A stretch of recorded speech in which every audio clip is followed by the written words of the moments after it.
Hey, hey, hey. I'm sorry my arm keeps shaking this table.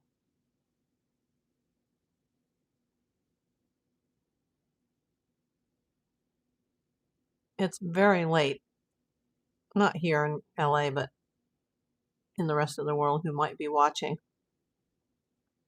So I don't know if we'll be able to bring anybody in at this time of the evening. We can always try it again tomorrow if it doesn't work out.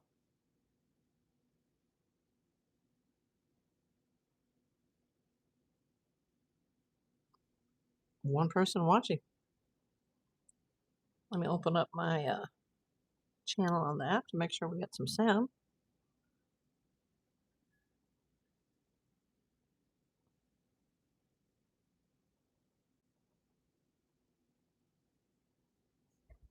Let me do a sound test.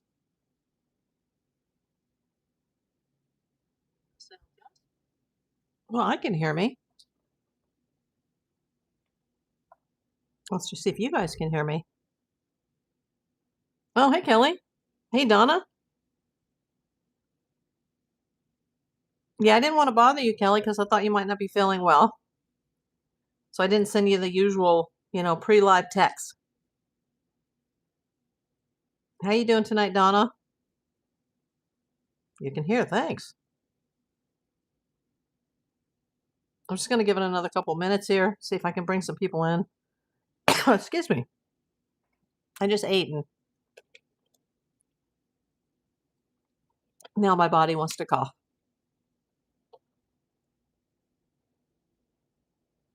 You said you're in so much pain, we'll try to focus. Oh my gosh, I'm sorry. Not really. I'm really tired today because I've been getting up in the middle of the night or staying up to take that middle of the night pill since I have to do it 4 times a day, and it's killing me. I think I'm going to cut it down to 3 times a day so I can just not have to have a middle of the night alarm to worry about.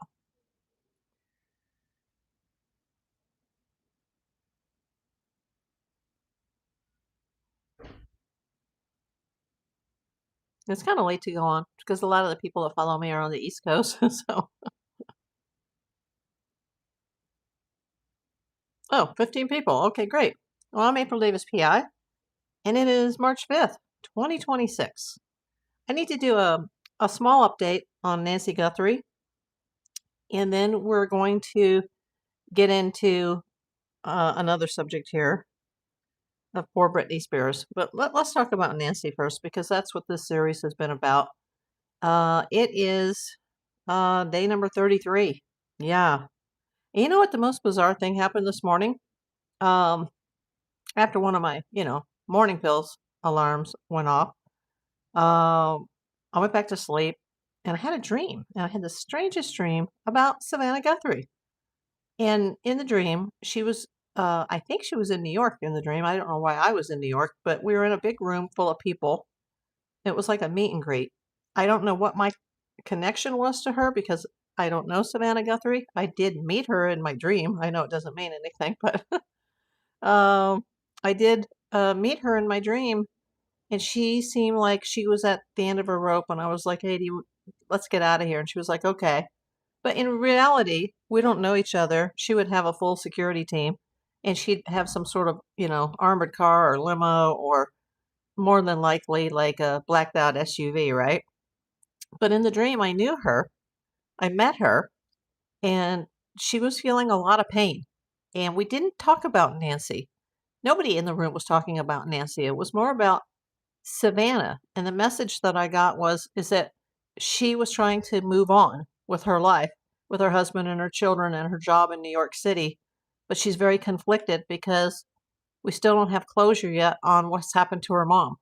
And I felt that pain so much in my dream. Like it hurt my heart when I woke up. And then I turn on my internet and I see that she's in New York. I thought she went back there probably after she did the flower drop with Annie and Tommaso. Like that was a sign to me that she was going back home.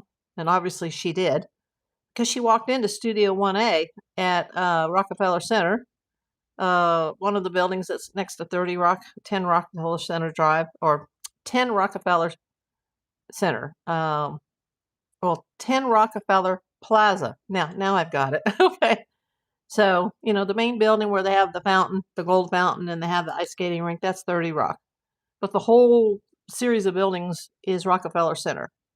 And today's show is at Studio 1A, which is Building 10. And it was so weird that I would dream that. And in real life, she went to the Today Show today, not to be on the air, but just to meet with her fellow co-stars and, her fellow broadcasters. And it was so weird because I almost felt like, wow, I think I was there, like some kind of remote viewing kind of thing. Because I don't have any connection to Savannah Guthrie whatsoever. But yet I saw her in a room full of people, and people were hugging her and, just putting their loving arms around her, and I could feel this pain. And then I was so shocked when I opened up my internet and I saw that in reality, she had been on the set of the Today Show, at least in the studio. She wasn't like on the air, I don't believe, but she got to see all of her coworkers and the co-host, and Coda kissed her on the cheek, and it was just very touching. And I thought, how hard is that going to be for her to go back on the air at some point when she doesn't know what's happened to her mother? Like, I know she needs to get on with her life, her job, her husband, her children, but how do you just move forward when everything is still stuck out in Arizona? And she's so far away now. She's back at home in New York. So it's just really, it was a bizarre experience that I had. Sesper says, Finger? What are you talking about? Arizona Desert Walker just got online. I just popped in before sleep. Are you doing better?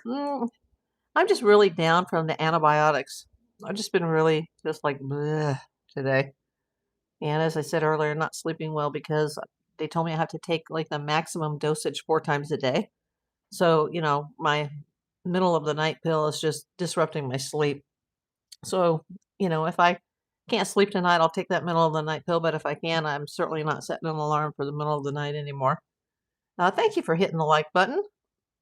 Everybody, hit the like button. Wow, there's only 5 people. A lot of people came in, but, a lot of people are just not interested in this case anymore. I did get some messages last night on one of my prior videos. It might have been yesterday's video. Somebody commenting saying that it was the U.S. Postal Service that ran over the flowers out in front of Nancy's home. But yet I do remember the guy from JLR Investigates saying yesterday that when he arrived in the morning, the site appeared to be vandalized. And if that had happened, if a postal truck had driven over it, I think they would have noticed that while he was live on the air. So I don't know if the postal truck story is true, but not the whole memorial was damaged, just like a few bouquets. And he was, respectful enough to pick it up. And so I still don't know what's true, like how that got vandalized. If the Postal Service, if their truck, one of the wheels accidentally ran over part of it, I don't know. But people were sending me a lot of messages about that last night. So I did get your messages, and I did try to respond to as many people as possible. Vendusky app showed high winds for that area. My area or Tucson area? Oh, you saw 23 people watching when you popped in. Well, now we have 6. And I think one of those is my iPad, so we really have 5. So I found out more about the sniffer chopper. Apparently the reason they were brought into this again at that spot out in the desert outside of Tucson was because a cell tower pinged a signal to that location. The location where the chopper was sent, because there was allegedly a body in the desert, but yet they didn't send out boots on the ground as far as I know. They sent the chopper, the signal sniffer chopper, based on specific GPS coordinates that were obtained through a cell tower ping. Now, what does that mean? That's beyond my electronic comprehension. But if they thought something was there, I still think they should check it out in person. At Nancy's. Okay. It's funny you would say that because we just have we're under a wind warning here in LA, so that's why I thought, oh, how do you know that? Because I know you live out in Arizona, I presume Arizona Desert Walker. I think you've said that before that you have. Is it windy where you are? We're supposed to have like some horrific winds, like up to 60 miles per hour in the next couple of days, and that's bad for us because that means fires. Although we have had a lot of rain this year for LA, but still, um, it makes people very nervous after what happened uh, January of, was it 2024, when all the fires burned everything down? Or was it 2025? Oh yes, Congress, Arizona. I remember that. Um, yeah, so I don't know how the flowers got in the street, where they run over, where they vandalized. It was quite upsetting to people. Um, oh, January 7th, 2025. Okay. Yeah, I should know that because one of my Malibu clients lost his house in that.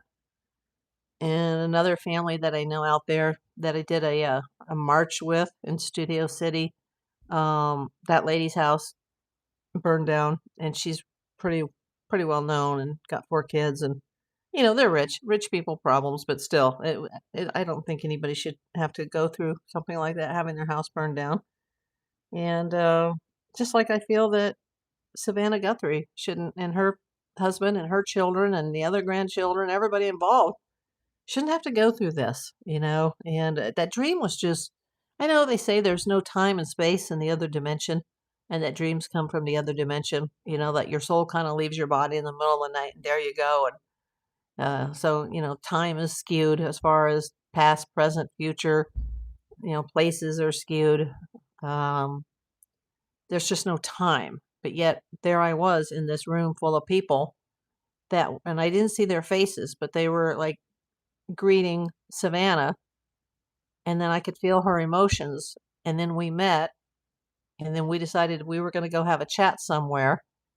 And then I wake up to find out that she's just made a visit to her comrades at the Today Show studio, in New York. It's just like, oh wow, that's so weird that I would pick up on that.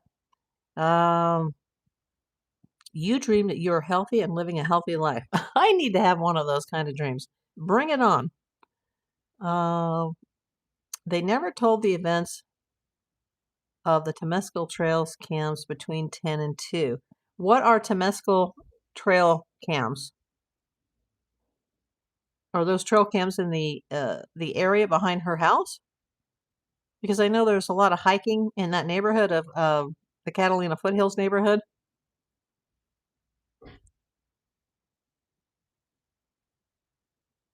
I know it because of where it's located. That's the reason that the neighborhood doesn't have a lot of street lighting, or maybe no street lighting, due to animal wildlife regulations. It is San Diego Alert California cams.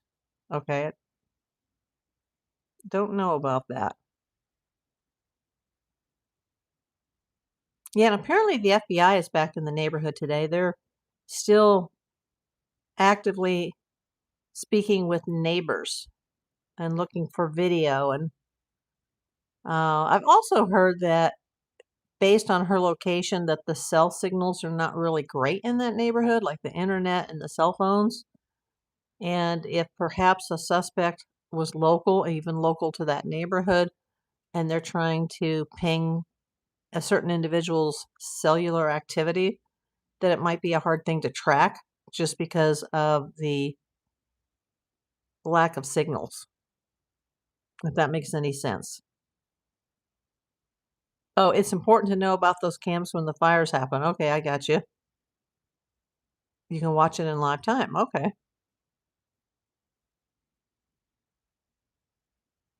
Yeah, that was a really scary thing going through the fires here. But when you mentioned the winds, I was just thinking about the wind alert that's here. And that's why every few minutes there's a plane going over my building, because there's reverse ops, which really isn't reverse because of the way Burbank is set up like this. And you can't reverse it due to the mountain range, the Verdugo Mountains. But they're having their version of reverse ops all day long. And that's how I knew, like, oh, must be windy. Must be getting breezy outside. And there's no storm. And I mean, it's been perfectly sunny and warm and clear.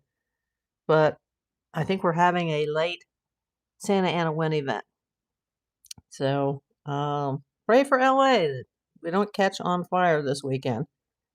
Um, so there's not really anything new to report on Nancy Guthrie. I did hear one of the YouTubers state or read it, I think on a Facebook post or something, that they're not planning on going anywhere because they think something's going to break soon.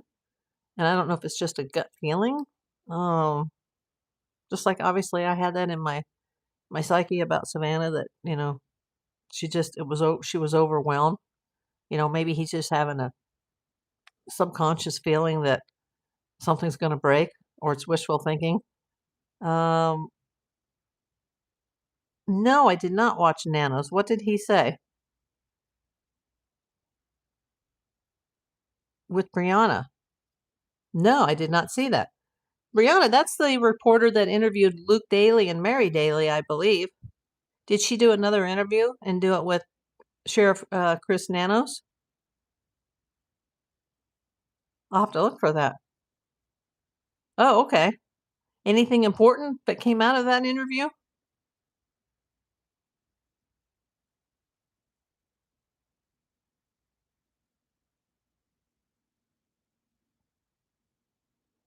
I saw something where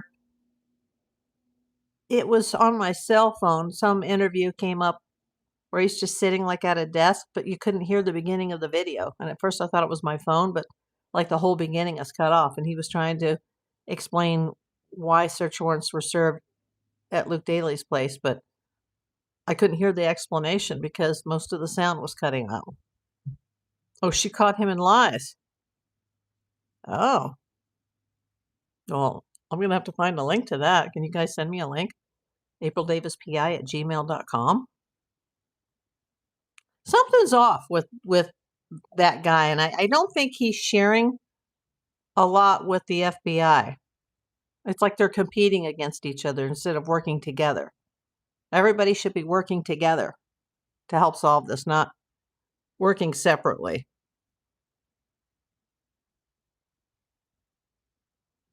Oh, and I did hear that the guy that showed up that was allegedly either mentally insane or intoxicated, that he simply, his name is supposedly James now. I don't have a last name for James, but the police, at first I was told he was detained, then I heard that they showed up and they went to find that car. I don't know if they caught up to him, interviewed him, and the person that he named, turns out that's a lawyer that's in Arizona. So, but that person knows who did it. He said no searchers or sheriff would leave gloves in that interview. I saw something like that when they were talking about the glove, and he claimed like, well, it wasn't, we didn't leave gloves, but it turned out to be, it belonged to a restaurant worker. And how would they ID that unless that person was in CODIS? But I don't think it had anything to do with the case, but that's, one of 16 gloves. And she showed them saying the gloves could be theirs. Oh, God. I'm telling you, this case was in trouble from day one. But we've already talked about that the DNA is not matching and the DNA is at the wrong lab. And, he didn't secure the house and all these people traipsed over the crime scene. And, I think the FBI is working on a completely separate page than the Pima County Sheriff's Department is. They don't have the right staffing. They don't have the right detectives. And people are crying corruption, and I should be on the case. I'm a California licensed PI. I'm not an Arizona PI, but I did briefly have a license in Arizona for a few years when I was at the height of my business, but I never used it. So I just never bothered to renew that because, I have enough work in California to last me the rest of my life at that time. So tell them you to get you well and you will help out. That would be a miracle. Oh my God. Um, Cancer's a bitch, man.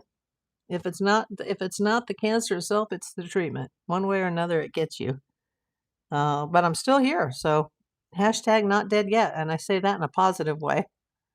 Now there's one other story. I know this has nothing to do with Nancy, but this is close to my heart. This is a local here. Well, from Louisiana originally, but she's been local to LA for like forever. Britney Spears, she got arrested last night.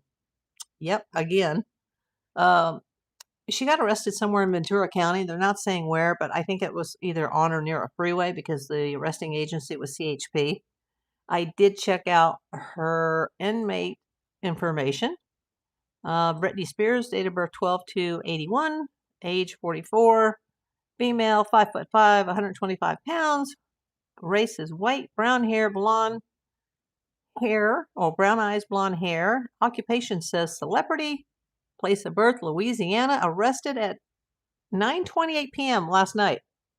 Booked at the Ventura County Sheriff's Jail. I don't know if that's the one in downtown Ventura, but I presume so. March 5th, 2026 at 3:02 a.m. Of course, she could have been booked at another, like a substation. The agency, the arresting agency was the CHP. Booking number was 2234278. And it was a report number was TA, T as in Tom, A as in Apple, 90468.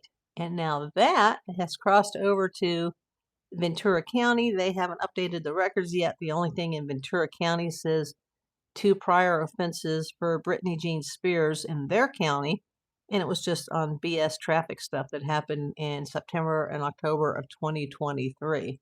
I think she has had some issues in the past in other locations, but not in Ventura County. And I guess it must have been, there was no TMZ where she was because nobody got it on film. And her car was supposedly towed.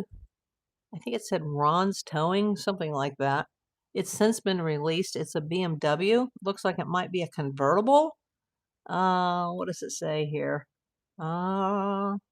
She does have to go to court May 4th at 8:15 at the Ventura County Superior Main Courthouse, which I spent a lot of my career there, 800 South Victoria Avenue in Ventura. And the court case number is 2026-00-6060. So, yeah, she's in a little bit of trouble, and it's an alleged DUI intoxication that may be a combination of drugs and alcohol. Drug-oriented, yes, possibly. Sunshine Days, Ventura. Yeah, Ventura County. And there is a Ventura, California, which is in Ventura County. That's where the courthouses are, and the main sheriff's station and the jail and the coroner's office. All of that is in the biggest city there is Ventura. It's about 20 minutes south of Santa Barbara, but she could have been, in Thousand Oaks, Newberry Park, Camarillo, Oxnard, who knows? I think it was somewhere on the freeway just because it was CHP. It was not Ventura County Sheriff. So it was probably a freeway incident in her BMW. And, this girl needs some serious help. I did learn today that on December 30th, she reportedly sold her publishing rights, her music catalog, or a portion thereof, for $200 million to Primary Wave. And, that's pretty shocking that she gave up her publishing rights. Now, after taxes and attorney's fees, she'd only net about $70 million, but apparently she needs the money because her dad, who was her conservator, may have completely drained her finances. It's so sad. I saw her once. I was in a restaurant with a boyfriend years ago, and she pulled up with some guy in a convertible in the drive-through, and I saw like paparazzi, and everybody was kind of looking in the restaurant like, what's going on? And it was right near where we were sitting, and I looked out the window and I was like, oh wow, Britney Spears. And I didn't say it loud, but everybody heard me. And 20, 30 people came running over, like almost knocked over our table to, get to the window and look for her. And it was just like, oh my God. And she used to live in the area. When I lived in Studio City, she was right on top of the hill, and she would come screaming down the hill in the middle of the night. Back then, that was before they had the laws forbidding the paparazzi choppers, because it's so bad in LA between the police and the news and the paparazzo choppers. The choppers would start going down Coldwater Canyon, and it would be like, oh God, here she comes. Here comes Britney. But they finally, because of her, they outlawed all of that.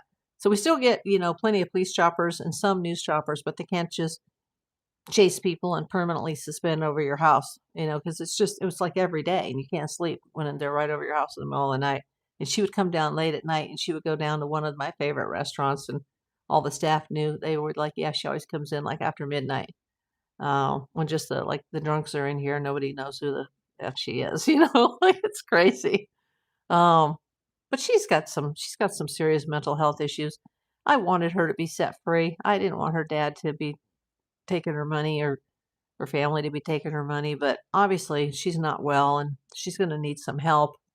And her publicist, he made some sort of a statement, but it's inexcusable, and they're going to get her the help that she needs. Yeah, she'll probably net about 70 million out of that 200 million, and I don't know if that's all the rights. Justin Bieber recently did that too, and that's shocking because he's married to a billionaire, and he sold a lot of his publishing rights. Um, there's a famous actor that I worked with on a very hit TV show, and he sold not only his TV residuals, but he sold his music royalties. He sold like everything from his whole career, because him and his then wife, they were going bankrupt, and they sold the whole packet for like 50 grand or something. It's like 50 grand.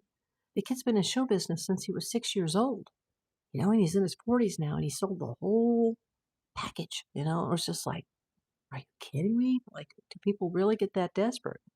And he doesn't seem to have, that guy doesn't have like mental health issues. I mean, I've worked with him and his family for years, and they're super famous people, but you know, a lot of these people that have been in show business since they were little kids, they don't even know how to write a check or pay rent or buy a car or buy a house or take out a mortgage. They're just they have to perform. Just keep performing and somebody else handles all the bills. And that's why you hear about all these celebrities going bankrupt, or they were robbed by their CPA or their business manager or their parents. It happens all the time. And then you throw in mental illness with it, and it's just a very bad cocktail. It's very, very bad. Most famous people just want to blend in, says Donna. Yes. JB, Justin Bieber, I assume, had huge debt when he stopped his tour midway due to mental health issues. Yeah. Uh, Alliance Roofing. April, you are such a queen. Is that a compliment or is that a diss? Are you are you dissing me? Or are you like complimenting me? Let me know. Um, yeah, there's a perfect example, and I wish I could name names, but there's a guy that I worked with for a number of years. Famous person in the music industry, also a former actor, uh, has appeared many times as a doing a guest appearance on a very popular reality TV show, and it's huge. I mean, it's like been 15 or 20 seasons or something, and they have the U.S. version, the British version, the New Zealand, Aussie version. Can I speak? Um, I mean, the show's worth billions, and he was on it for a number of years, and he writes a lot of the music on it, and he also publishes albums for the guy that owns the show, along with the production company. But the guy hasn't worked since his 30s, and because of mental illness, and he's now in his mid 40s. And the guy's like, he's in and out of jail. He's managed to stay out of prison, but he's often being chased by TMZ when he's, in a situation with the cops because he's that famous. Like the paparazzo's like, oh, there's so and so. He's getting arrested again.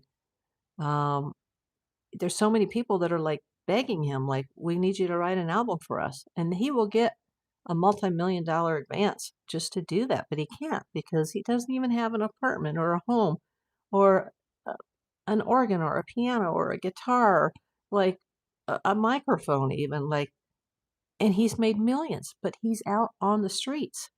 So now that, Britney, she sold a $200 million portion of her catalog, um, and she's probably netting 70 million. And, all of us watching this right now, we could all split that 70 million and probably never have to work again. There's 13 people in here. We could all split that, never have to work again, never have to worry. But when you're mentally ill, that 70 million can just go like that. Because the client I had or have, and he's made tens of millions of dollars, He's got nothing. He's been living on the streets in Los Angeles, living in a tent. Like, I think he's still got a mailbox over in West Hollywood, but that's it. Like, he has nothing. And it's all mental illness. But yet, if you hired him and said, "Hey, I need you to write an album for me," or "I need you to write a song about this or that," he'd come up with it in like 5 minutes because he's brilliant. Just like she can dance and she can sing, and she's very musically inclined. But if there's mental illness, after a while, it seems that you get worse than getting better. I know Kelly, she's been in here a lot. Um, she worked in that field without getting into any details. But, there's only so many years that doctors can prescribe these medications because these medications cause side effects, just like the cancer medication that I took, the chemo and the radiation. It causes major side effects. And the same thing with mental health drugs. And it can fry the mind where people can't even function anymore. And I don't know what type of meds that Britney Spears may be on, but it may be something like that where, you know, she was under somebody else's thumb. She had no control of her life, or as she says, her own body. Um, she may be beyond the point of return, and now she doesn't have her conservator anymore. And lately, she's been going on Instagram and, dancing almost, naked and making obscene gestures. And it's obviously somebody who's in distress. And it could be drugs, it could be alcohol, it could be just her mental health, or it could be a combination of all three. And last night, it apparently caught up with her. And apparently, she didn't like kill anybody, or they wouldn't have released her so quickly. I think she was released by 6 a.m. or something. But, I feel very bad. I just hope that, she's got the money. It's not like she has to worry about like the rest of us, like, oh, I can't afford that prescription and I'm going to die because I can't afford that prescription any longer, or I can't, go to a nursing home because I don't have the money. Like, she'll never have to worry about things like that. But it's really sad because she's got 2 boys and they're not minors anymore, and they've had a very distant relationship from her, and one of them's trying to be, pals with her again, but it's hard. She has a problem with her mom and her dad and her sister and her sons because she's just messed up, and the client I mentioned that's in the music industry, like his own parents and his own siblings who moved across country just to be out here for him, they can't have a life with him or a relationship with him anymore. So I kind of understand, like, I can put myself in that situation, comparing it to my client's situation and how at some point, and they're about the same age, I think. What is Brittany's age? I just said what it was. What was her age? Is it 44? Yeah, so she's pretty close to the same age as my client. Yeah, it's just bad. You know, things aren't getting better. And she's so gorgeous still. Look, 5'5", 125 pounds. Like, God, I'd do anything to be 120. If I was 125 pounds again, I'd be like on death's door. But she looks great. But just don't know if it was drugs or alcohol. I hear it was a combination of both, but that's only hearsay. Or as Nanos would say, it's speculative. Oh, thank you, Kelly, for asking for the thumbs up and the red hearts. I appreciate it. It says, my counter says 7, which means 6, because I think my iPad counts for one of those. Donna McCoy says 44. Yeah. And the company that bought the music catalog, or a portion thereof, they own the catalogs of a lot of famous people, including Prince. I guess his estate sold off his rights. Yeah, he's not going to need it anymore. Oh, boy. I know this isn't, Brittany's has nothing to do with Nancy Guthrie, but I thought it was worth a mention. It's just, it's sad. I still remember the frenzy at the Carl's Jr. when I was there. People almost knocked over our lunch, to just run to get to that window just to see her. Um, It was pretty shocking to see her at a drive-through, and then, they were trying to place their order, and all the people were, like, on top of their car, and it was a convertible, so they were just kinda out there. You never know. Things like that's just an LA moment, you know?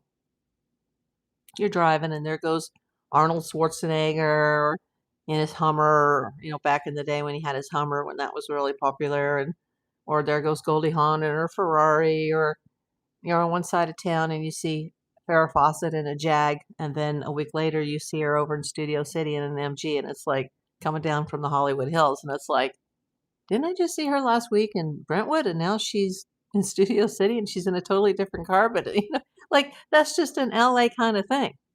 There was one actor that once said, like, you don't meet anybody in LA unless there's like a traffic accident. That's where you meet your people, is out in the freeway, or if you live in an apartment or a condo, you meet your neighbors in the middle of the night when there's an emergency evacuation due to an earthquake. And then you start talking like, oh, what show are you on, and who do you work for? And it's not like any of the neighborhoods I grew up in where everybody knows everybody. But it's funny, you do see people in traffic, and um, one time Nicole Richie, she got arrested very close to where I live, and I was telling my friend, my Thai friend, like that hits really close to home, because that could be us, like out on the road, and she was DUI. She really was. She got arrested for DUI on the 134 near the 101, and I'm like, dang, that's like right in the neighborhood. And the next day, as we had just had this conversation, I was dropping my friend back off at her work, and all of a sudden, like, the paparazzos were almost leaping over my car, and I said, "Don't get out of the car, just wait, paparazzo, paparazzo." And we looked, and there was this SUV, black SUV coming in, and some girl dives out with a hoodie over her head and runs into this really famous Japanese restaurant. And I've never seen that much paparazzi in my life. I mean, it was more than when the Britney Spears thing happened. And everybody was like, who is it? Because her head's all covered up. And they said, it's Nicole Richie. It's Nicole Richie. And I was like, I'll be damned. Like, didn't she just get arrested at 4 a.m. near my place? And I was saying, like, damn, that's too close to home. She could be right behind us. And a few hours later, she was. But she wasn't driving at that point because, she just got arrested. It's like small world. And there's 12 million people here. But stuff like that happens, Mm. I remember when Justin was just a kid, and he would fly down the street, and he had wasn't a Ferrari, but what's the other car? I can't think. There's another one where the doors go up on the side. Not a DeLorean, not a Ferrari. I'm so tired I can't think of it. Anyway, like, you never know. So it always bothers me when it's like, oh, another celebrity got pulled over for DUI or suspected DUI. Remember, innocent until proven guilty. I'm sure when, she goes to court on May 4th, it's all going to start to come out. Hopefully for her, it'll just be a preliminary hearing and an arraignment, and, the actual, if she even goes to trial, which she probably won't, then we'll hear more of the details. She'll probably plea out right away, and, they'll have her in a rehab facility or something and get her out of, can you see Britney in jail? I mean, come on. They'd have to put her in a separate housing unit. Oh, you saw Dr. Dre and Elon Musk. Oh, wow.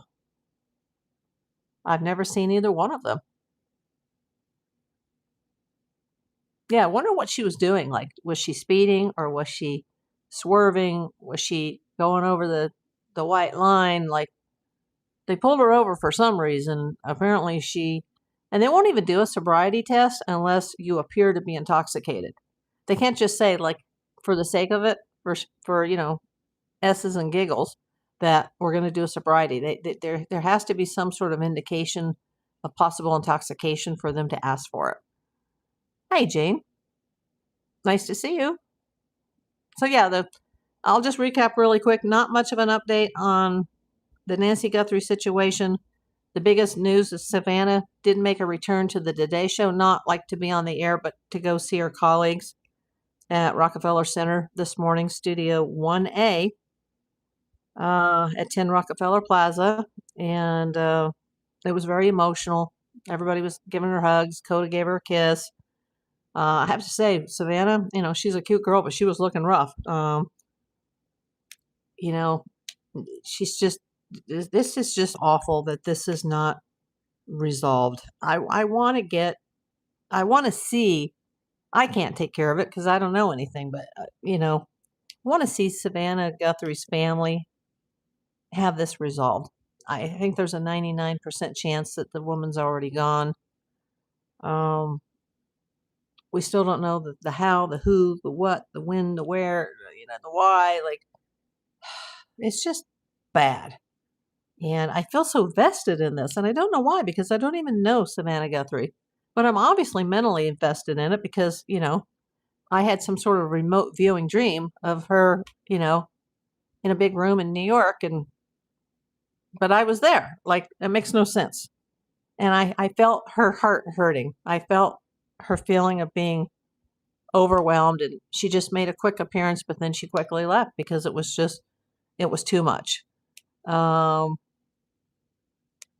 says, I get to see Walt Willie from All My Children. He's so nice. Lives in Ottawa now again. Oh, okay. I never watched All My Children, but there's an actor friend I know out here who's been on, well, currently she's on Days of Our Lives. Apparently she may be going back to Y&R soon. She's been in everything. She's been on like nighttime series and movies and the soaps, and she was on All My Children for a while. And it was really rough because she had just had a baby, and her husband had bought a house, and she had to go where the work was, and she'd have to spend her weeks in New York, and her baby was here, and it was tough. I assume maybe sometimes she brought her baby with her, but there's a lot of LA actors that go and would do the New York soaps, or vice versa. East Coast people that fly out to LA and do the soaps here. It's not all glamorous. And I'm sure with Savannah's contract, she's probably still getting paid. It's not like she's got to worry about how she's going to pay her rent while all this is going on. Now, Tommaso and Annie, they might have some financial issues with this been going on for a month, and not having the car and not having access to the house, and who knows? Yeah, I wish there was more to report. If anybody else is, I know somebody here mentioned earlier about, did I see the interview with Sheriff Nanos, and that he was caught in some lies. I'll have to see that. If you can send the link to me, like in an email, I'll check it out. My email is aprildavispi@gmail.com. I'd like to see that. If I go to Google and just type in Sheriff Nanos interview, will it come up? Tomas is a rock star. Apparently he has a band, or had a band. It says Ursula Sue. Yeah, I don't know if he's even been able to go to work at his school that he teaches at.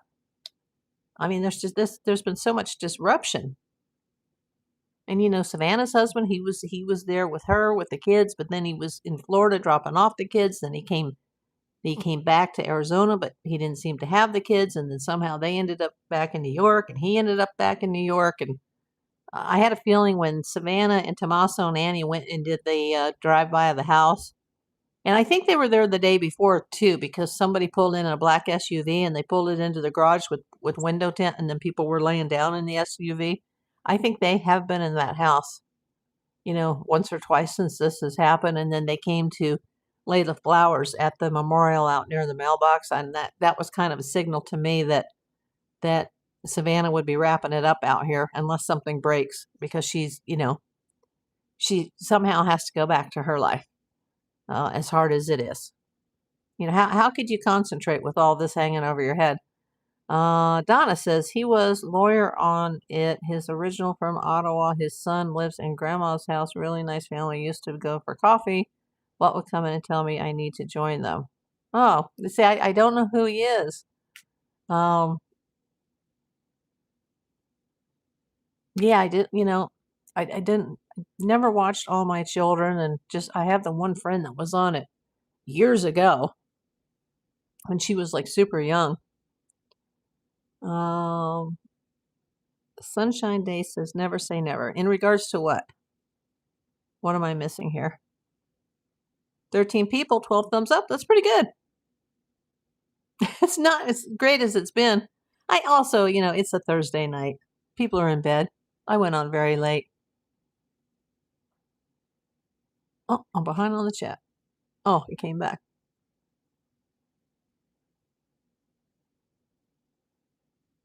Oh, Ursula says, joking, that doesn't pay the bills. Yeah. I heard that his band wasn't even together, but then I heard that the day that Mrs. Guthrie had to take an Uber over to their house for dinner, that he couldn't pick her up because he was at band practice.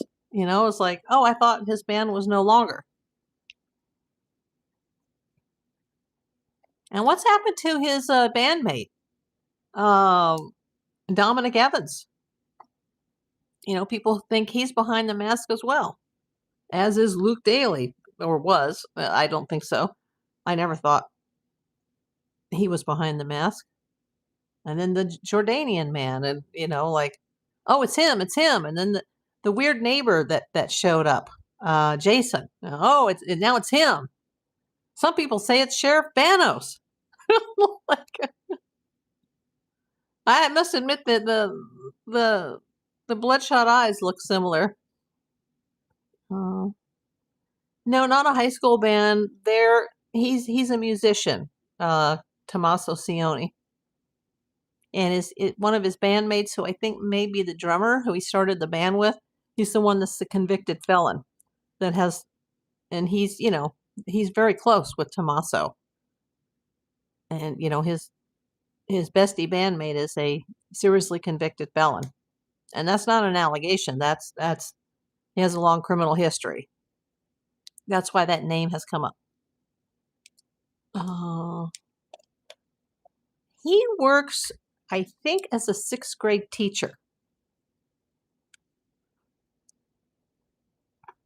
He's a 6th grade teacher.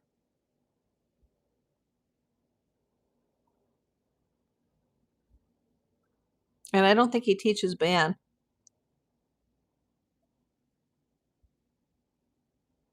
It could have been science. I'm trying to remember. And it's somewhere in the area. It's not far, I don't think, from where Nancy lives and Annie Tommaso live, that he's a teacher. I'd have to look that up too. This case has been going on so long that some of the details are starting to get fuzzy, and I have to review things and go, oh yeah, okay, now I remember that. Like that's how, the lines are just starting to blur.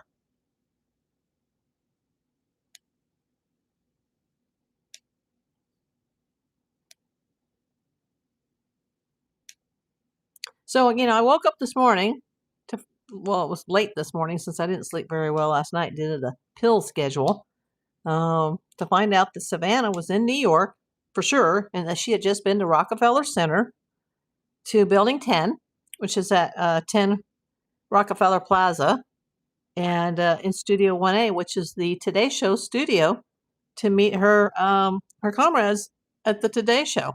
I don't think she was on the air, but it was almost like a meet and greet. While I'm laying in bed in Los Angeles having a dream that I'm in a room full of people with Savannah Guthrie. Like, bizarro.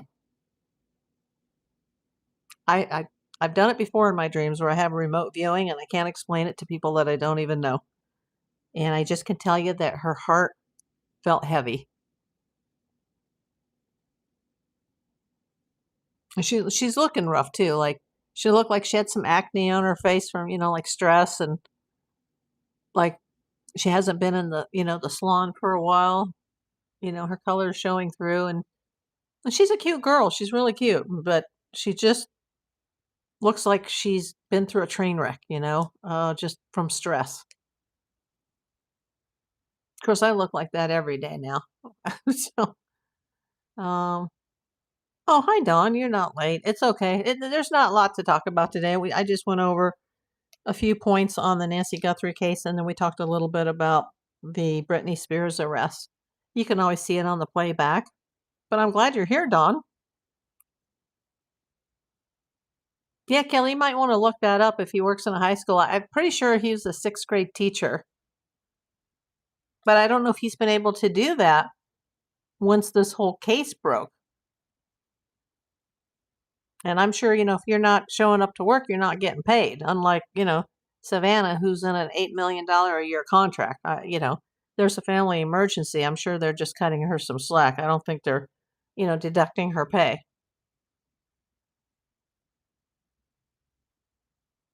But the kids, their lives are so disrupted because she's got two kids.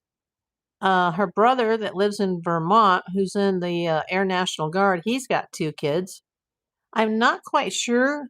I thought that Annie and Tommaso, I thought they had a child, but maybe they don't. Does anybody know? Does Annie Guthrie and Tommaso Cioni, do they have a child? You heard that Dominic was a teacher also. His wife, Dominic Evans' wife, I believe works at the same school as Tommaso Cioni, where Tommaso is a sixth grade teacher. I can't remember what she does, but I don't know about him. Oh, so Annie and Tommaso have one son?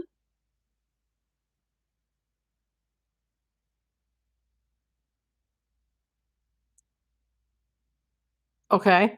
I thought they had a child, and then but I thought they had a daughter or something, but they have a son.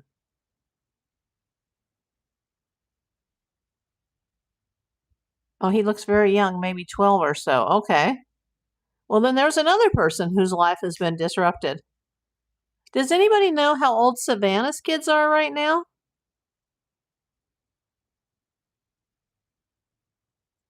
I mean, I know they're young, but they're kind of old enough to know what's going on.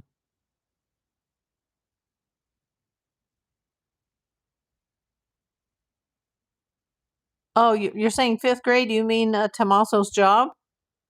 That must have been misreported because I had heard sixth grade, but you're saying he's a fifth grade teacher, and you sent me the New York Times article. Okay, thank you. Savannah and her husband have two kids. I think one's a teenager, not sure about the other. Yeah, I think she has a girl and a son in that order.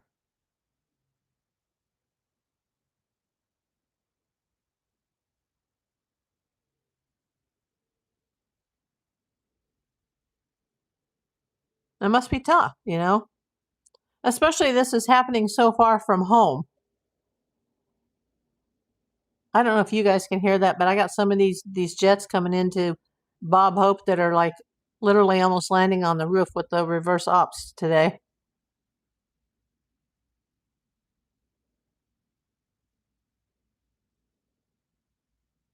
And I know that Savannah's husband works in a consulting firm, and not the same firm that he worked for when he worked for Gore and he was the cleanup guy or the cleaner for the Clintons.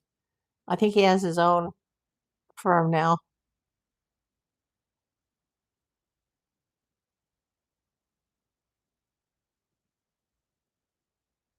Yeah, it'd have a lot of stress on some of those kids. I can't imagine lose your grandma. Yeah, they don't know where grandma is. So you have Savannah's two children, Annie Tommaso's one child, and I know there's two girls that are Cameron's children. So there's five grandkids there. And I don't think any of them are adults. I think they're all minors. Yeah, it is so sad. They still don't have a date that Savannah's going to return. I mean, she did go to the Today Show studio today, but not to work, just to say hello. And apparently, it was about a week or so ago, her husband actually went in there and met with some of her coworkers, and apparently there was a lot of tears. I guess he went there and gave them a in-person update. But if this case breaks soon, which I hope it does, you know, if they find her, she's probably going to have to go back out to Arizona. And then, someone, they're going to have to hire lawyers to handle the house and the estate and the finances. And that's just awful. I know I keep repeating myself, but, I don't know how many more lives we can do on this when the news is getting slimmer and slimmer. And I'm telling you, within the next few weeks, we're having the time change this Saturday night, Sunday morning, and the weather is going to heat up quick out there in Tucson. And, those people, they can't park out on that street anymore. They'll get a ticket that's very expensive. Those people have to walk a long ways to get into that neighborhood. They're just not going to be able to set up out there anymore, even with a tent.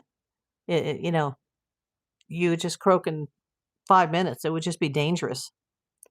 Dawn says, I think they said she is still going to take some time to be with family. That might be a while, but eventually she'll return.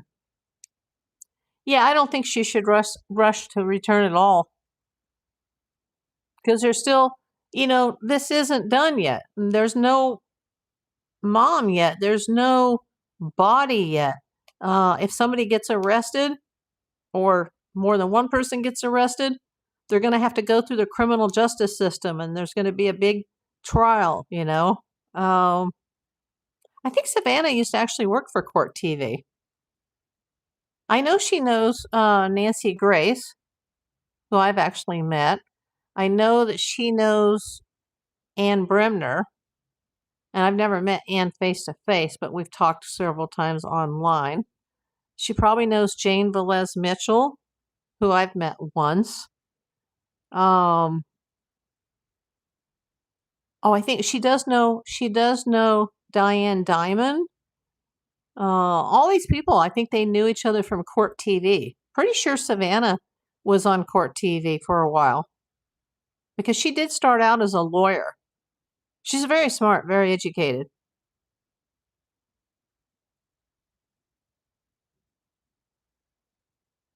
I just feel so bad for her. And I know she's some rich lady in New York, but still, it's her mother. And her mother just seemed like the nicest person. And I shouldn't talk about her like she's in the past, but I feel like she is.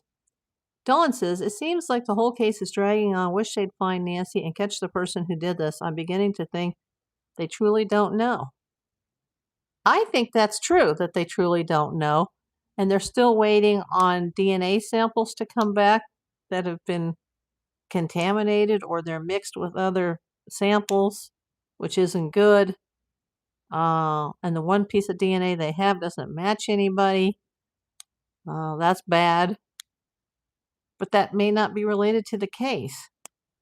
They're waiting for the FBI, who's spending thousands of manpower hours to go through videos and LPRs and intersection cams, traffic cams.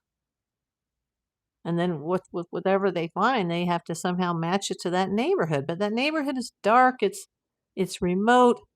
There's no street lighting due to the wildlife regulations.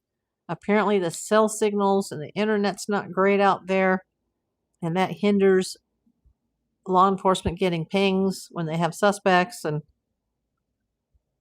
there's a lot of things going against them in this case. And then you have a sheriff that didn't secure the scene. And remember, nobody called the cops until, 8, 10, 12 hours later?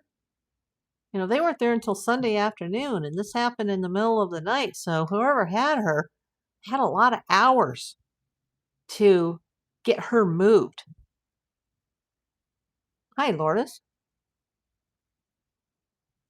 It is kind of eerie. And you know what I heard yesterday? I had not heard this before. That this large house that she had has 6 different access points.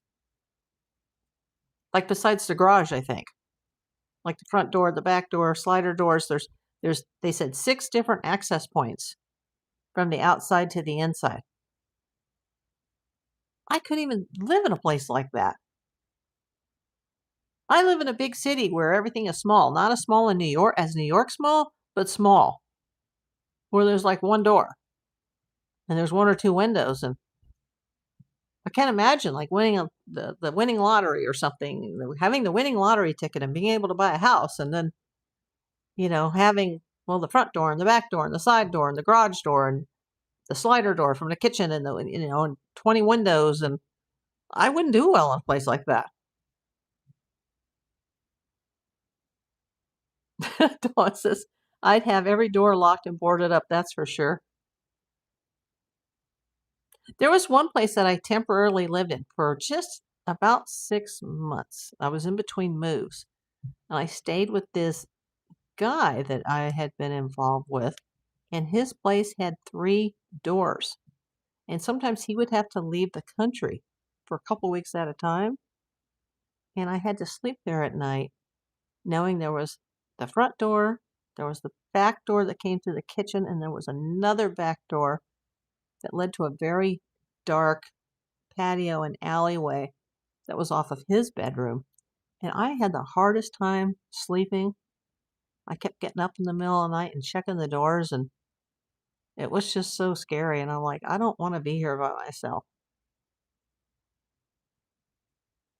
I think about the house, one of the houses I grew up in, and there was a front door, a back door off the laundry room, and another back door off the family room. We had a family of 4, but yeah, I think about that now, like, oh man, I could have never stayed in that house by myself.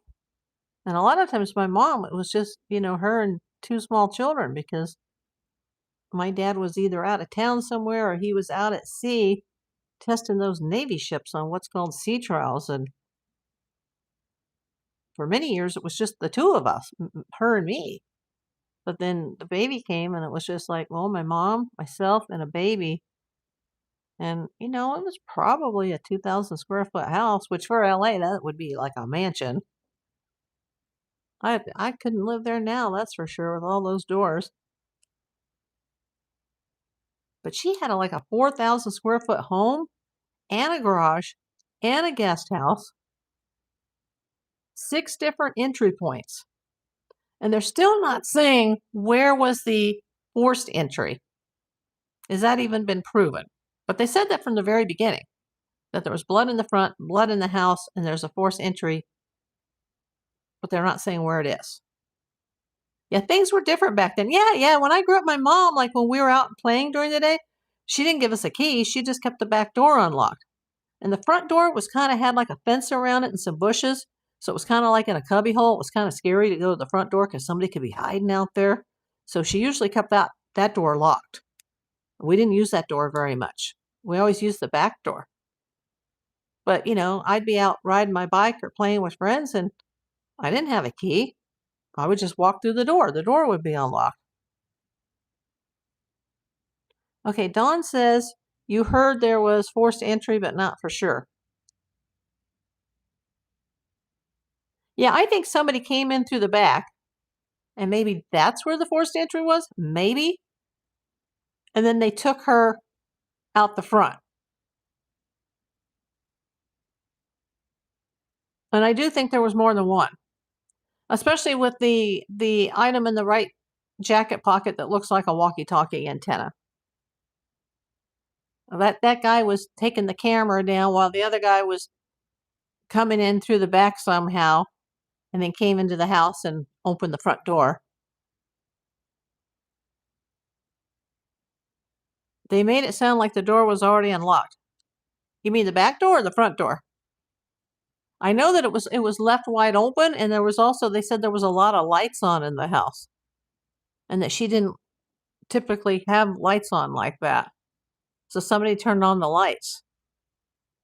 Oh, the back. Well, she lived there since 1975, raised her family there. I don't think her kids were born there because I know Savannah was born, believe it or not, Savannah Guthrie was born in Australia. Her dad was a mining engineer. And I know that he spent some time in Singapore, but I don't know if the rest of the family did because that's where he picked up one of her mahjong boards. I don't know where the other kids were born, but Savannah was born in Melbourne, Australia. I didn't know that either till all this came out. I wonder if she's a dual citizen. I know she went there later in life to see where she was born. My mom never locked the door. Oh, hi, Jay. Until I grew up and talked to her about it in the mid-'80s.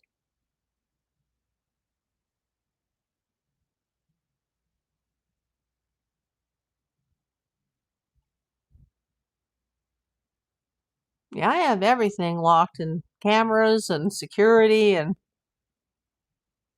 armed, you know. But I'm also a PI.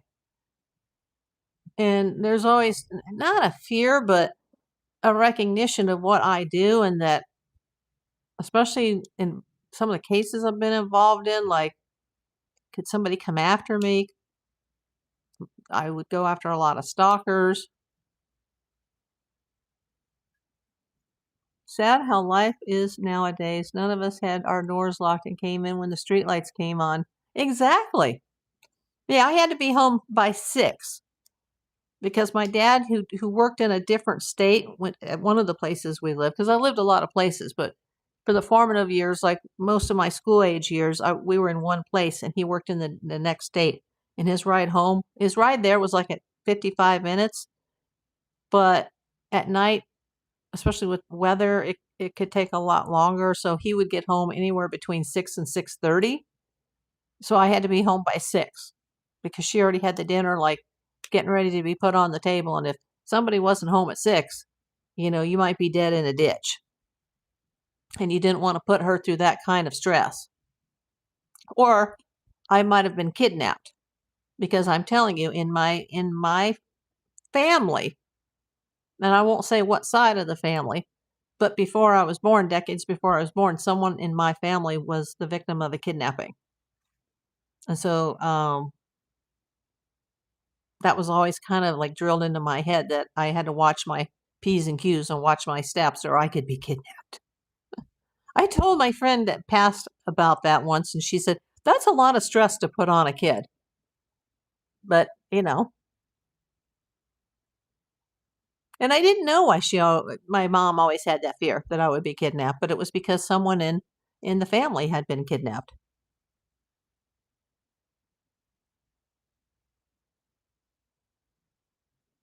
Can't hear them. Can't hear who?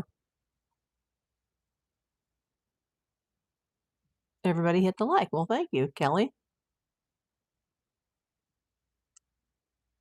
Let me check the iPad to make sure I can be heard. Is it me? Check the iPad.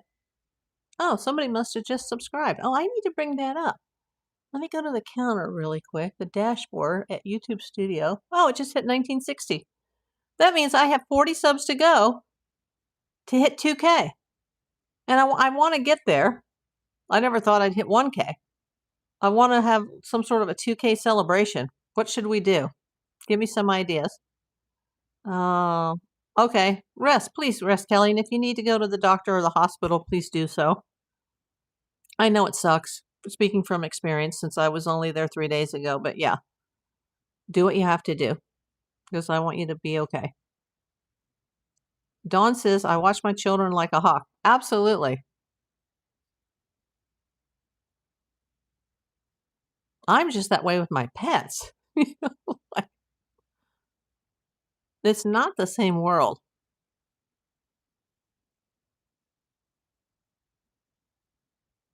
Oh, thank you, Donna.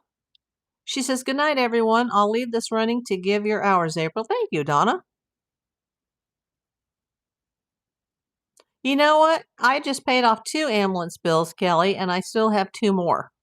Well, one is questionable because it was a billing error from 2023, and I have to get a copy of my credit report to see if that's still out there. And after I just paid the 2 and I thought I was almost caught up, I got another one that predates the 2 that I just paid. You're right, Dawn. I don't trust anyone. There's a bunch of crazies out there. Exactly. And it's terrible to have to live your life that way in fear, but you have to. And I know that because of what I do for a living. And over the years, and I'm sure Kelly could attest to this if she's still here, that, most states don't have the resources that they used to have as far as asylums and mental hospitals.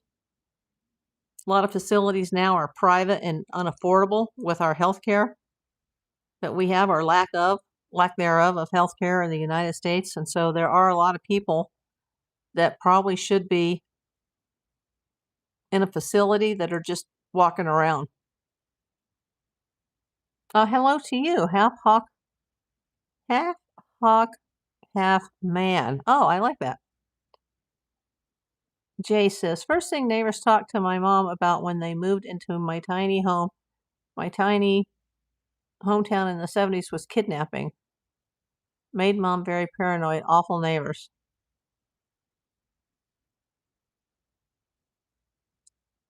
R. Sherb says totally false. What's totally false? False. No, we're not talking about that. We're talking about Nancy Guthrie, and we also had a little segment on Britney Spears. It's day 33 in the Nancy Guthrie case.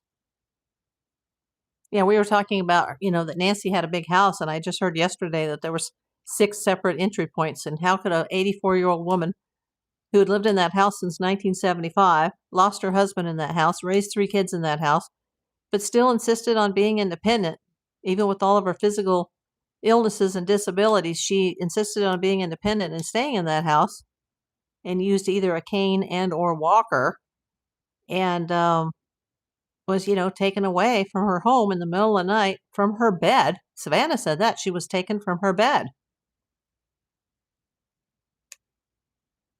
They have some sort of evidence that she was taken literally out of her bed. And how scary it would be, even for me, and I live in a big city, it would be very scary to be in a 4,000 square foot house with, 6 different entry points, not including the windows. Half hawk, half man says investigators are reviewing footage of a vehicle captured on a neighbor's Ring camera that showed up shortly after Nancy Guthrie vanished. What day? The same day? Are you talking about the vehicles that are on the Ring doorbell cam that were 2.5 miles in the back of the neighborhood that sped by? If that's what you're talking about, I've got a whole segment on that in last night's video. You should check out the series. Jay says, poor Brittany, a mess. I know. Yes, she did need medication to live, and quite a bit. She had a pacemaker for her heart. So I'm assuming, blood pressure pills, arrhythmia pills, probably a blood thinner.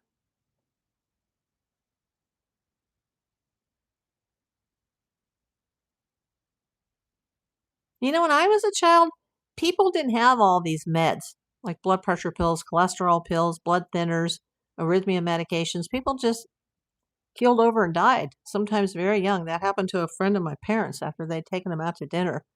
A few hours later, he went out to play golf, and he was just gone. His wife was out of town, and none of his kids lived in town. It was a nightmare. I still remember this. And then years later, I had to deal with a similar situation where somebody dropped. But today, like, everybody's on pills. Yeah, and she couldn't have lived without that medication for much longer than 24 hours. And they didn't take the medication with them.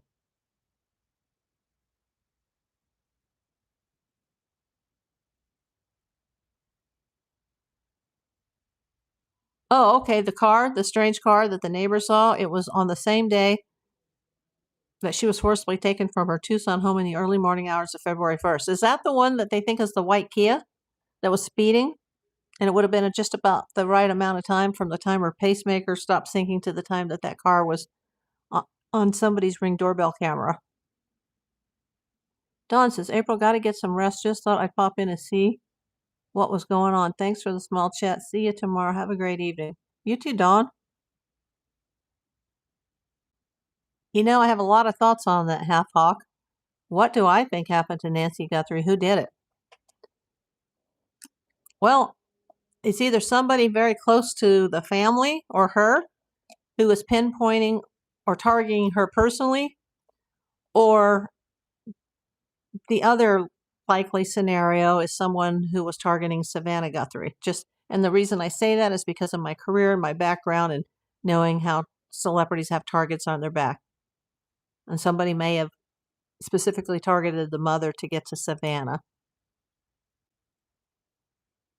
But then the more I learned about this case, the more I started leaning towards somebody closer to her, but nothing has been ruled out. Now, was it a burglary gone wrong? No. Robbery gone wrong? No. This theft ring that Ashley Banfield interviewed somebody about from South America? No. Those guys don't go into houses when people are sleeping. The Mexican drug cartel? I highly doubt it. I am a private investigator, licensed in the state of California.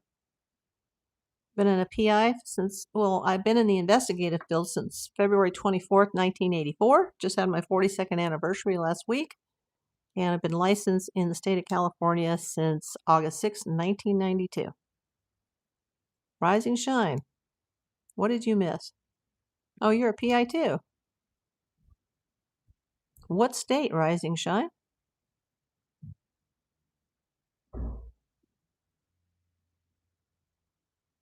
Exactly, Jay. Exactly.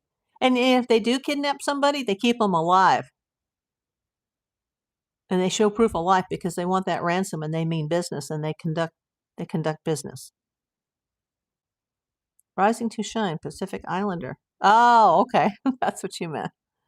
R. Sherb says that's impressive. Thank you. Yes. Where, if you don't mind me asking, where in the Pacific Islands are you located? Lori M., I still want to know more about the Range Rover and that dealership. Me too.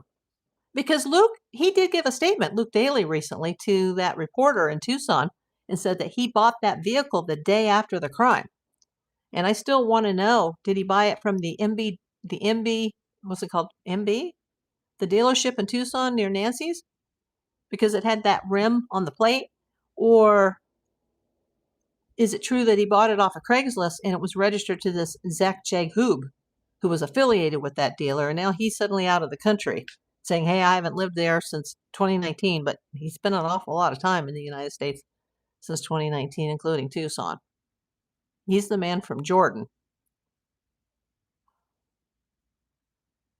Oh, Savannah's not involved at all. She has money.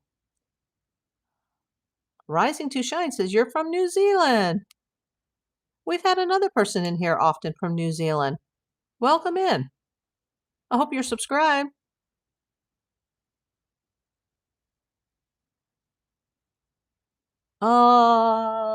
Very, very rarely half hawk because unlike what you see in television and the movies,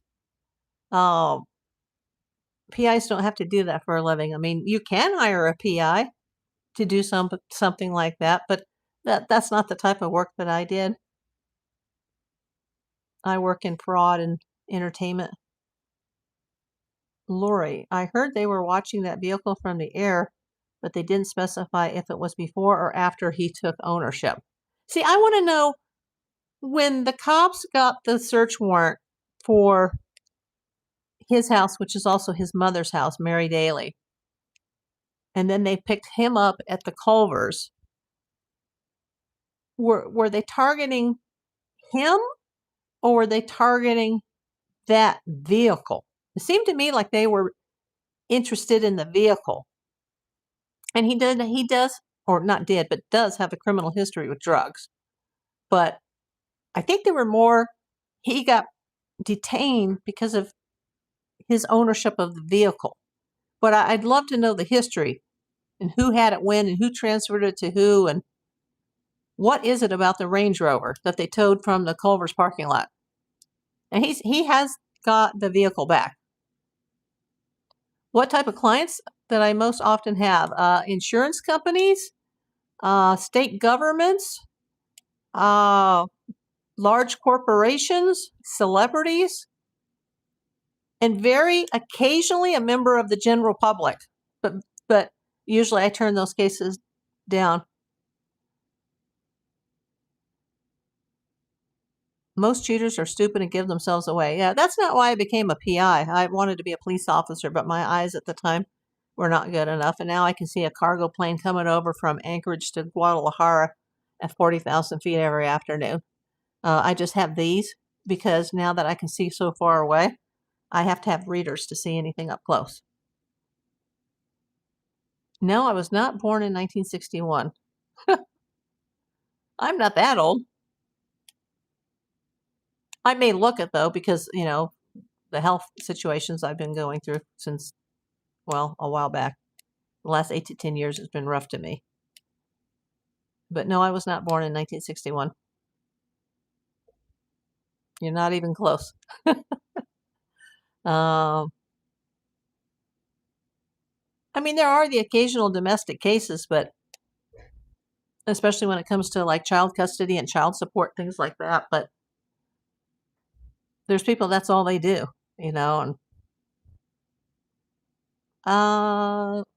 am a breast cancer survivor.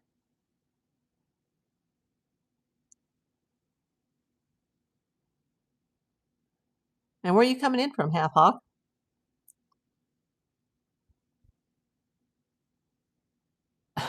Oliver says 67. Nope, that's not it. Ina, how you doing? I missed your message. What is my theory? It's one or the other. It's money or revenge. Somebody was targeting her for money. They didn't kidnap her at all. They killed her in the house. Kidnappers don't stay in the house 41 to 47 to 48 minutes. Kidnappers don't send ransom notes to TMZ and to local news stations. They get them to the family. They usually leave it at the scene of the crime. They're in and out in under 3 minutes. It's like a bank robbery. You have to be in and out in under 2 minutes or you're going to probably get caught. She was specifically targeted, not randomly targeted. Removed from her bed in the middle of the night. It was very well planned, but they made a lot of mistakes, and it's, we don't have the best detectives on this case in Tucson, sadly. There was too much time lost in the beginning. And the FBI is not working the same page as Pima County Sheriff. They're working on opposite ends of the field. I'm missing all these. What case am I most proud of? Oh, that's a tough one.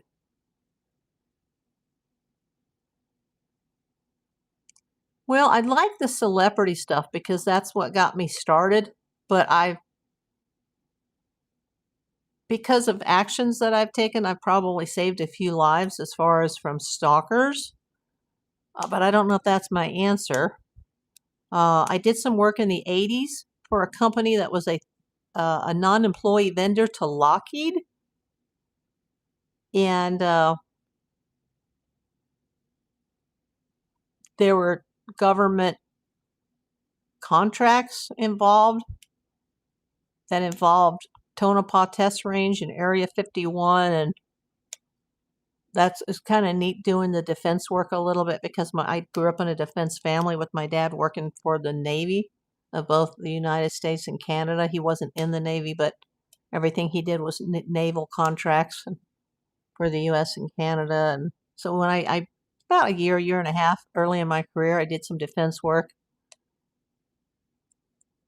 I still have my Lockheed badge actually from that. I helped a man out of Utah find his relatives because he had a father he didn't know about who had died like 30, 40 years before we got the case, and I had to identify who that person was and find out everything about someone who wasn't with us.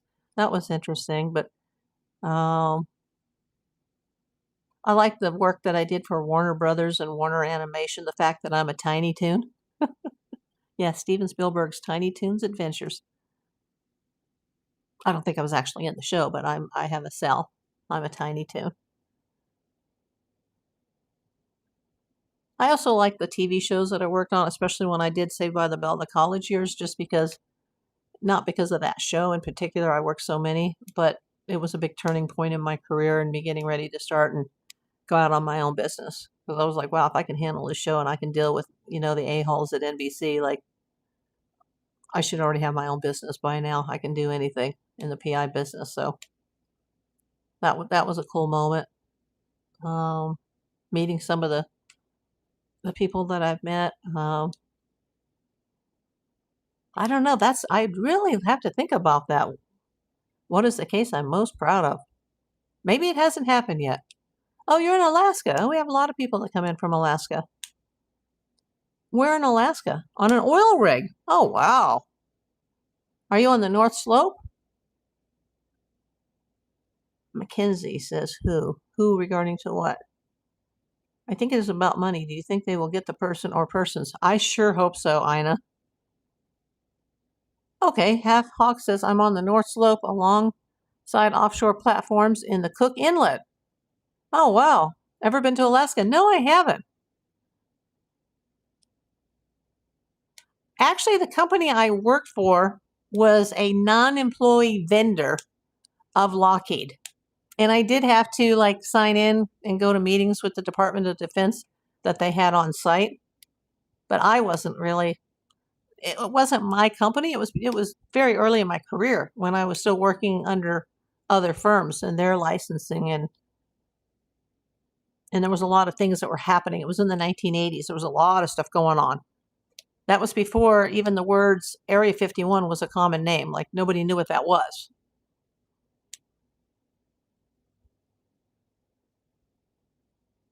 So it was a lot of, obviously military related. I still have my badge to prove it, and I was super young. Oh, you used to work for Boeing as an aviation mechanic. Well, that's a great job.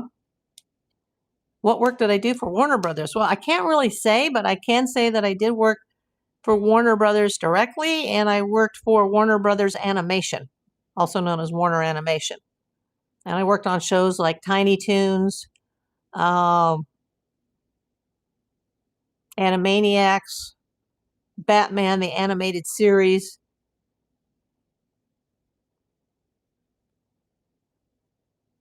Lots of things over the year for Warner Brothers. But, I've worked at Universal, Warner, Paramount, Renmar, which was the old Desilu where they filmed I Love Lucy. That was cool being on those stages.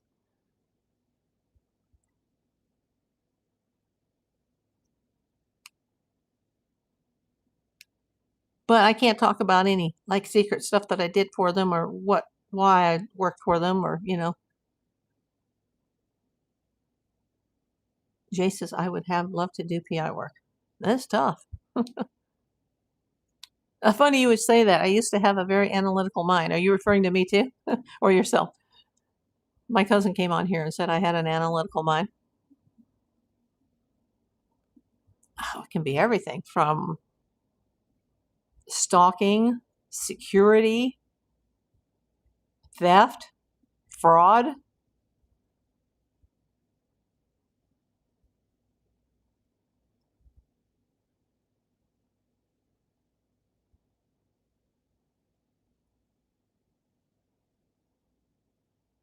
Both, okay. Can be anything. See, most people think that a PI is like what they see on TV or in the movies, and it's nothing like that. We are professional information gatherers, and if you're not working for someone who is a licensed PI, in order to do your own cases and start your own company, you have to have a license and insurance. You have to have a professional license. And it takes a long time in the state of California to secure such license. Well, because I live in Los Angeles. And I did a lot of cases like that even before I had my own company, especially for people that had a combination PI PPO. So they did both PI work and private patrol. So they had their PPO and their PI license in combination, and that brought in everything.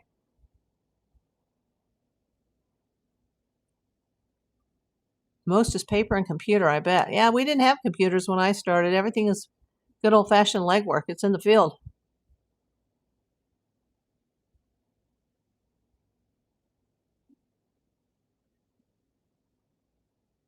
I was in the field. I was not an office person. Even when I had, my own business and I had people working for me, I was still out there too, busting my ass.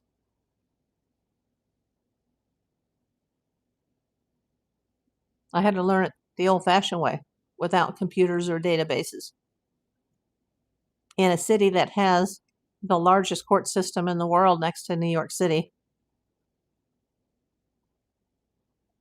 Remember, Los Angeles is an hour away from Los Angeles, and it's over 1,000 square miles.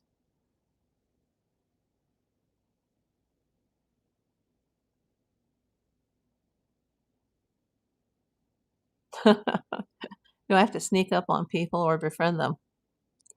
What's that Blondie song? What is it? What's that Blondie song? Remember Deborah Harry, the singer?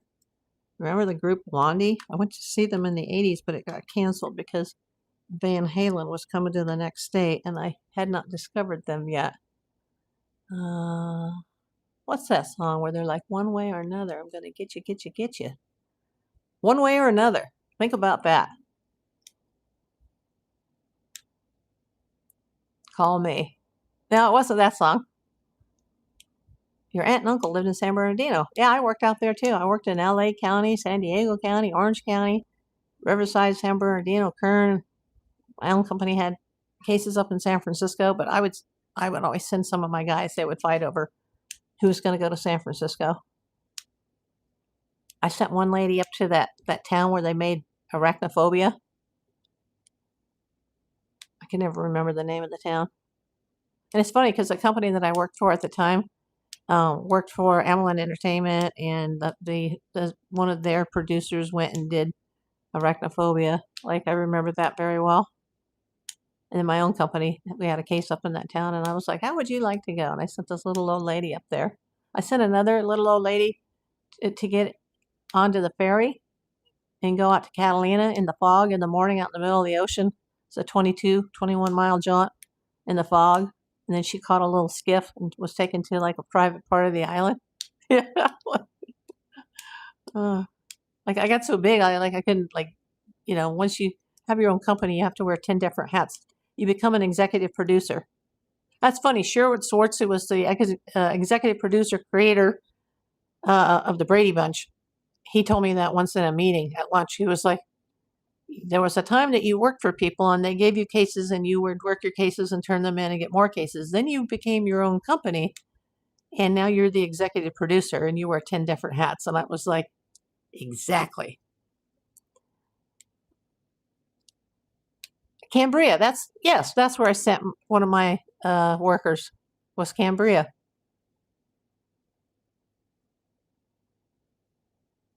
And it was funny because the company I worked for, they have tickets to the premiere, but I didn't get to go. But I did get to go. There was a private premiere for Hook, for Amblin, where Steven Spielberg basically rented like the Cinewalk, or not the Cinewalk, but the cinemas that are at the Universal Cinewalk. And they did it early on a Saturday morning. And we had something like 9 or 10 different theaters where it was a big party. And we had, free drinks, free food, anything we wanted.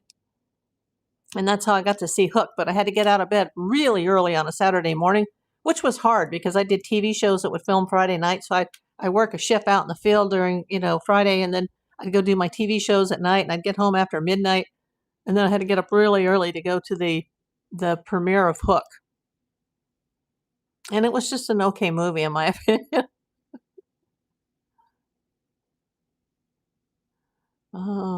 But I didn't get to go to the premiere of Arachnophobia because I was just coming into the company. That was a great movie. I love that movie. No, never been starstruck.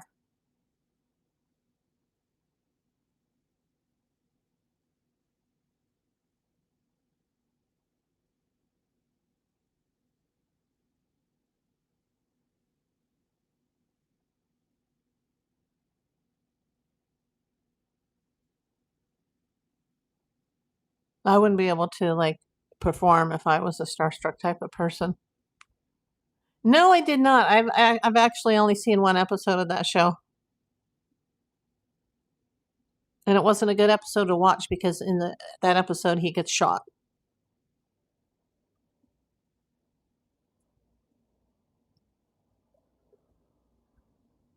And PIs do occasionally get shot and killed. I've worked with quite a few people that have been shot or have had to shoot somebody.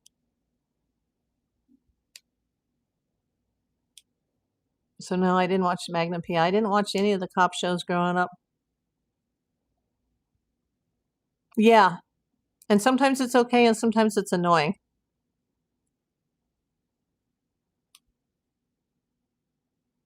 It's funny, I used to know Bruce Willis pretty well because of a friend that I had that worked for him. Very close friend. And I was at his house quite a bit. And he got famous for being a PI. And he just knew me as April Davis. He didn't know I was April Davis PI. He never knew. And I thought that was so funny that there I am in Bruce Willis's house with Bruce Willis, and he would always shake my hand and be really nice. And he didn't know my identity because I was just like, oh, I'm just a friend of, so and so. That was weird. I can't go into all that. Remember, a lot of the people I work with are in law enforcement and they've had to kill people, or they've been in the military and had to kill people, or I don't know if a PI that I know has had to shoot someone, but I've known PIs that have been shot. I know, it's horrible. He's really a nice guy. But there were signs even then that something was wrong because things started to get weird and we were like, what's going on with Bruce? He seemed kind of like he was out of it, but he wasn't like intoxicated or anything. Like something was already starting to give. There was just little clues.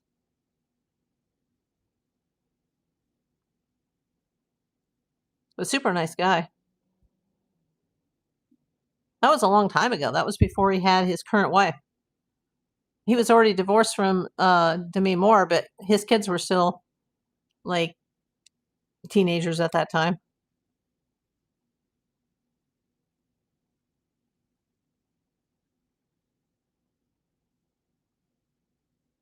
It's really cool when you get to meet somebody that you grew up with watching them on television. And it feels like you're just meeting someone from the past, like, an old teacher or maybe a friend of your parents. That was cool. Like I worked with Valerie Harper quite a few times, and I was a little kid watching Mary Tyler Moore and Rhoda and Valerie's family and all that, the Hogan family. So that was cool. Favorite show now? I've been watching Stranger Things a lot. And there's another show on Netflix. I won't mention the name, but it just premiered in January. And by the second day, it was the #2 show. And there's 4 main cast members on that show. And one of the kids is somebody that I know. And now she's like going to blow up and become a big, huge star, I believe. But my favorite show, I know my favorite movie, but right now I've just been watching a lot of back episodes of Stranger Things. Oh, I'm glad she did.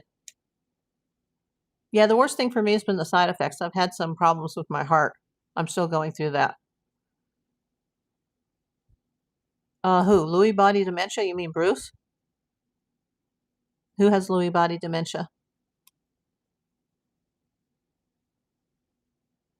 Yeah, I know he was starting to show some symptoms when I knew him. Not like when I was at his house or anything, but he was getting on the phone in the middle of the night and doing some pretty weird stuff. And I thought, that doesn't sound like Bruce. Like, what's up? Yeah, Bruce. Oh, I'm sorry to hear that, Half Hawk. I worked with Estelle Getty quite a bit, and the last year that I worked with her was on season 7 of Empty Nest, and she was struggling a lot. When she was on Golden Palace, it was filmed at Desilu Cahuenga, where they filmed I Love Lucy. Like all those, like Rue McClanahan, Betty White, uh, Estelle Getty, they all needed cue cards. And then when she switched over to Empty Nest, it seemed to get worse. And that was the last season. I don't think she was able to do anything after that.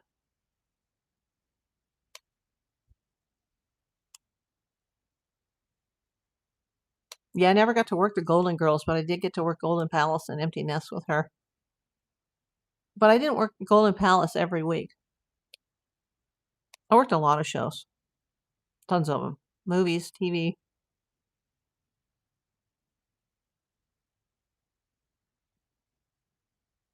Oh, that was 20 years ago. What, your wife having breast cancer? Yes, she was. She was actually a year or two younger than B. Arthur, who played her daughter. And B was the only one I never met because we didn't work Golden Girls. I think the company that I worked for did work the final episode, and then the next year they were brought into the other shows. So I did a whole slew of them, but for more than one company.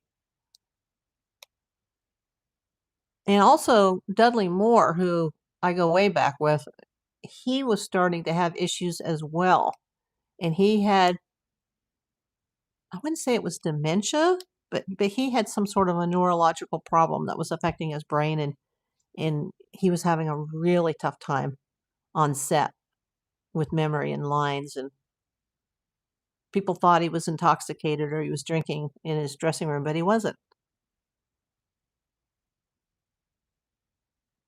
Oh, thank you. Thanks for the sub. It was splendid chatting with you. I liked and subbed. Have a lovely evening. Well, I hope you can, watch all my prior videos on all of this and help me with my watch hours. Thank you so much. Yeah, Estelle was. She was young, and they had to put her in the makeup chair to make her look old. She wasn't that old.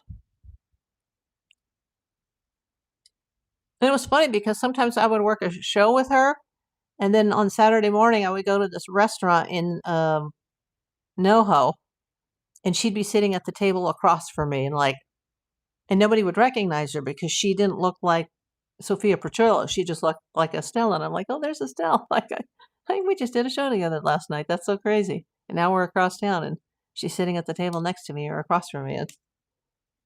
That's just weird because, like I said, Los Angeles is an hour from Los Angeles, and LA County is over 1,000 square miles, and there's like 12 million people here. But you know, it happens. I'm trying to remember, who was the most important person I ever met, or somebody asked me what was the case I'm most proudest of. I don't. That's a tough one.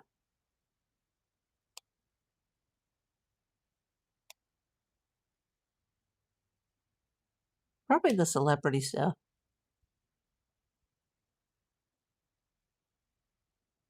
Years ago, without getting into detail, I made, not me personally, but the company that I worked with at the time, we made the front page of the LA Times.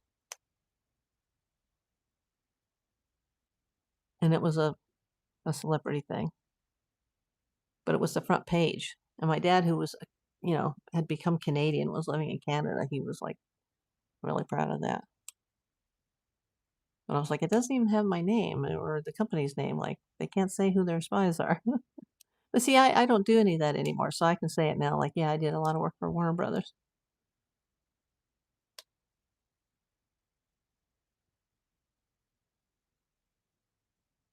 But I worked on a lot of shows, lots of movie gigs.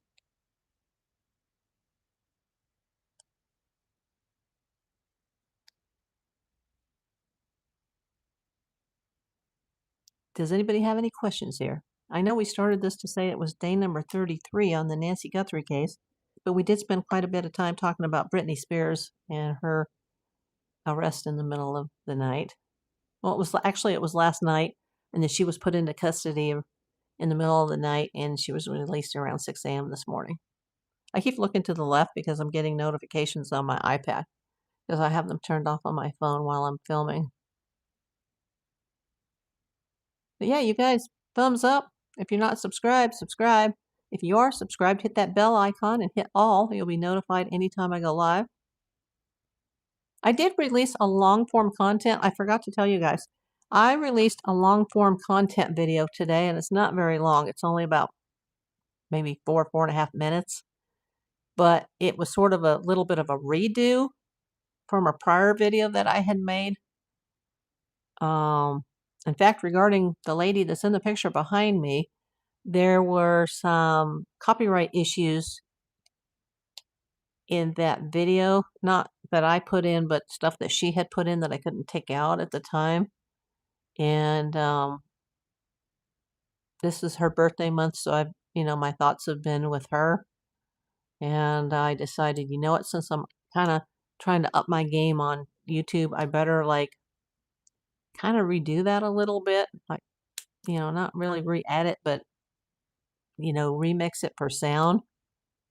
So people are like, oh, I think I've already seen that video. I put a different thumbnail and I put a different ending on. I had to adjust the beginning, adjust some stuff towards the end. I had to fix some audio and some song issues so that I don't have any, issues when if I get enough hours to be able to apply for remonetization. I don't want to have any issues. So I redid that. And I also made a short today, but that's regarding the same person, but a totally different subject matter. And I was like, is anybody getting the notifications on the shorts? Because apparently you guys are getting the notifications on the live form, or the live streams, or the long form content. Hello, Brahim. Hey, I'm just getting ready to sign out, but feel free to watch me on the replay. You won't be able to see the chat on the replay, though, until 24 to 48 hours later. It takes a while for YouTube to process the chat for some reason. I'm not sure why. You can see the video almost immediately, but you can't see the chat, and it'll say for days sometimes. I had one recently that went for a week where it just kept saying processing, processing, processing, and it's finally like they finally put it up.